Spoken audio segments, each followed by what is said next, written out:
Good afternoon everyone, welcome back to my channel.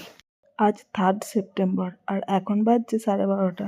দুদিন তো অনেক ঘোরাঘুরিও হলো, অনেক আরামও করা হলো। এরপর চলো বাড়িতে ফিরতেই হবে। দিব্যেন্দুর ওপরও অনেক প্রেশার পড়ছে। তিশা তিনাকে সকালে স্কুলে দিতে যাচ্ছে, সকালে না ওই 11টার সময় স্কুলে দিয়ে তারপরে অফিস যেতে পারছে। আবার 4:30টার সময় আনতে আসতে হচ্ছে, ওর ওপর অনেকটাই প্রেশার পড়ছে। তাই যাই হোক, দুদিন তো করে দিয়েছে, আজকে ওই স্কুলে দিয়ে গেছে। বাট আমি এখন বেরিয়ে গেছি, আমি গিয়ে ওদেরকে তিশা তিনাকে নেবো স্কুল থেকে। আর এখন তো দেখে বুঝতে পারছো আমি ট্রেনের মধ্যে আছি। আর আজকে ওয়েদারটাও সকাল থেকে একটু মেঘ ছাওয়া রোদ ছিল। এখন তো ট্রেনে ওঠার কিছুক্ষণ পর থেকেই দেখলাম যে একদম অন্ধকার মতো হয়ে গেছে। তবে বাইরের দিকটা দেখে মনে হলেও যে আকাশ পরিষ্কার আছে, কিন্তু মেঘ মেঘ রয়েছে। এই যে দেখো, এখন বাইরের দিকে দেখাচ্ছি, দেখে মনে হচ্ছে না মেঘ হয়েছে। এই জানালার বাইরে থেকে এরকম সবুজে ভরা মাঠটা দেখতে খুব সুন্দর লাগছে, অপূর্ব সুন্দর। আর তার উপরে আকাশটাও দেখা যাচ্ছে, যেখানে মেঘ জমে রয়েছে, বেশ সুন্দর দেখতে লাগছে কিন্তু। আর এই যতটা রাস্তা এরকম মাঠ দেখা গেছে, আমি তো পুরো রাস্তাটা এভাবে জানলার দিকে তাকাতে তাকাতেই এসেছি। হ্যাঁ, পুরো রাস্তা তো আর পাবো না, কারণ কিছুক্ষণ পরে আবার বাড়ি ঘর কারখানা এসব দেখা যাবে। তো সেই জায়গাতে আমি আবার ফোন দেখতে শুরু করেছিলাম যদিও। কিছুটা আসার পর আবার বৃষ্টিও নেমে গেছিলো, তখন যদিও জানলাটা বন্ধ করে দিয়েছিলাম। এখন বৃষ্টি থেমে গেছে।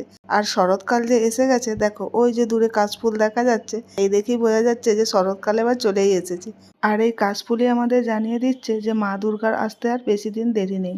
এই যে এখন বাড়ি পৌঁছে গেছি, আর এখন যেহেতু 3:30 বাজছিল, তাই জন্য আর আমি ওয়েট করলাম না। প্রথমে তো ভেবেছিলাম ওদেরকে নিয়ে একবারে ফিরবো, কিন্তু তারপর দেখলাম 3:30 বাজছে, 4:30টায় ছুটি। এই 1 ঘন্টা ধরে আমি বাইরে, স্কুলের বাইরে দাঁড়িয়ে থেকে করবোটা কি, সেই জন্য বাড়ি চলে আসলাম। এই ভারী ভারী ব্যাগগুলো বাড়িতে রাখি, তারপরে ফ্রেশ হয়ে তারপরে যাব আনতে।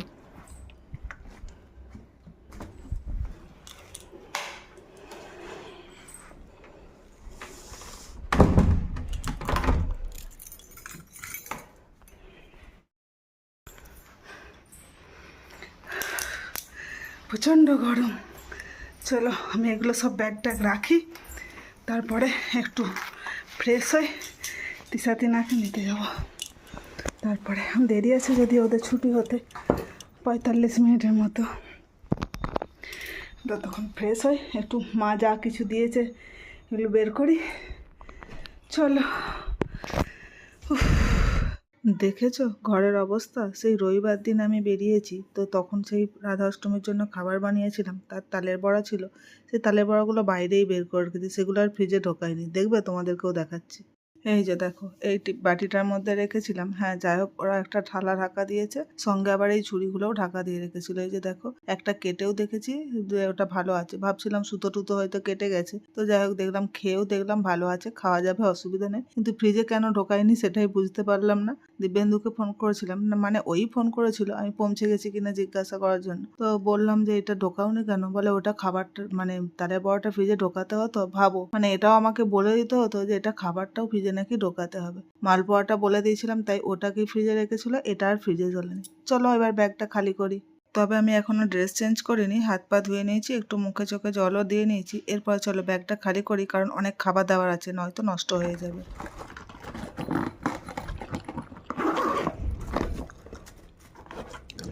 আগে গাছটা বের করি, তিশা তিনাকে নিয়ে এসে গাছটা লাগাবো। রক্তগাঁদার গাছ। এটা মোচা, এই যে মোচা আজ বাবা সকালে পেরেছে। পেঁপে গাছের, কিন্তু ব্যাগটা আমার ভারী হয়ে যাবে বলে আমি 2টো পেঁপে এনেছি। গাছে তো অনেক পেঁপে ছিল। এখানে মা খাবার করে দিয়েছে, এটাতে আছে লুচি,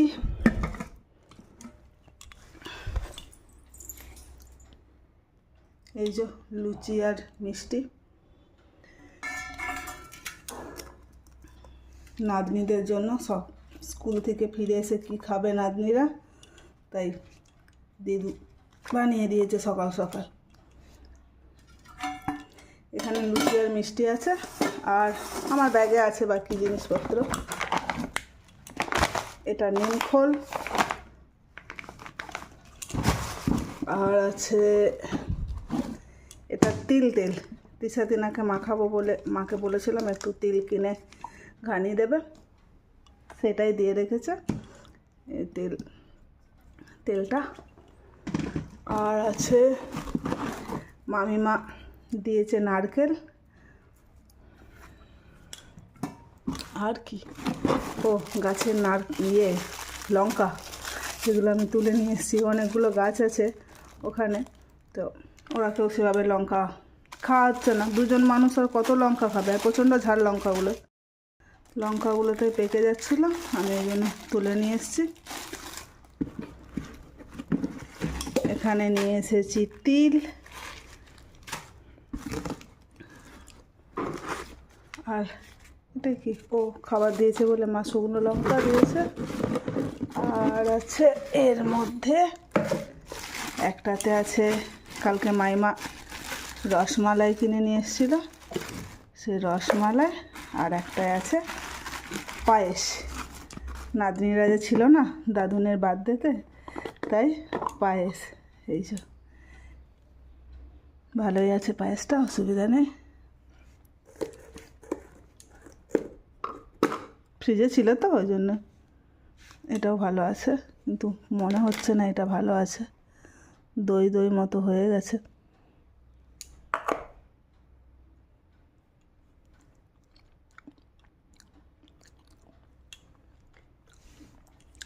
দই হয়ে গেছে। যাই হোক, চলো এরপর আমি রেডি হই, তিশা তিনাকে নিতে যেতে হবে। তারপর এসে এখানে এগুলো থাক, আমি ওদেরকে নিয়ে এসে এগুলো গোছাবো। চলো। ও আরও দুটো জিনিস, হ্যাঁ দেখো, এটা বার্থডে কেক তিশা তিনাদের জন্য। এটা আমার সাইড ব্যাগে রয়ে গেছিলো, তাই জন্য তখন বলা হয়নি। আর এর মধ্যে আছে ওই লুচি দিয়ে খাওয়ার জন্য আলুর তরকারি।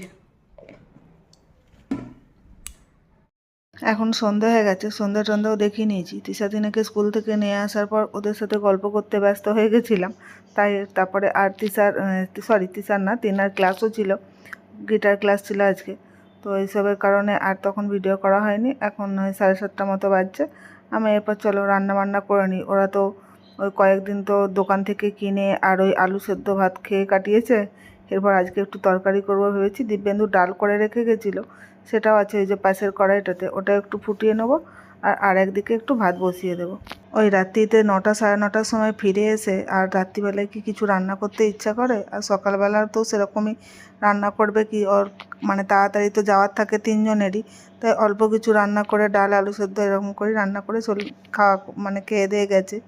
তো চলো দেখি ফ্রিজের মধ্যে কি আছে, নিয়ে আসি। ডালটা এখানে গরম হতে থাক আর এখানে ভাতটা বসানো থাক। দেখি আমি একটু কচু বের করেছি, ভাবছি একটু কচুর তরকারি করব, ডাল আর একটু ডিম ভেজে নেবো, তাহলেই হয়ে যাবে আজকে আপাতত, তারপর কালকে দেখা যাবে। তাই চলো কচুগুলো বের করে নিয়ে এসেছি, ওগুলো একটু ছাড়িয়ে নিয়ে ওটাকে তারপরে রান্না বসাবো। আমার ভিডিও তোমাদের কেমন লাগে সেটা কমেন্ট করে জানিও। যদি ভালো লেগে থাকে তাহলে একটা লাইক করে দিও, ও তোমাদের পরিচিতদের মধ্যে আমার ভিডিওটা শেয়ার করে দিও। আর আমার চ্যানেলটাকে সাবস্ক্রাইব করে প্লিজ আমার পাশে থেকো। চলো, এদিকে তো কচুটা ছাড়ানো হয়ে গেছে, কাটাও হয়ে গেছে, খোসাগুলো একটা প্লাস্টিকে তুলে রাখি। আর ওইদিকে ডালটাও গরম হয়ে গেছে, ওটা নামিয়ে রেখেছি। গ্যাসটা এখন যদিও বন্ধই আছে, তো ততক্ষণ ডিম ভাজবো, তো তাই ডিম ভাজার জন্য একটু পেঁয়াজ লঙ্কা কেটে নিয়েছি। এখন গ্যাসটা জ্বালিয়েও দিয়েছি। চলো এরপর গরম হয়ে যাক, এরপর এক এক করে ডিমগুলো ভেজে নিই, তারপরে তরকারিটা বসাবো।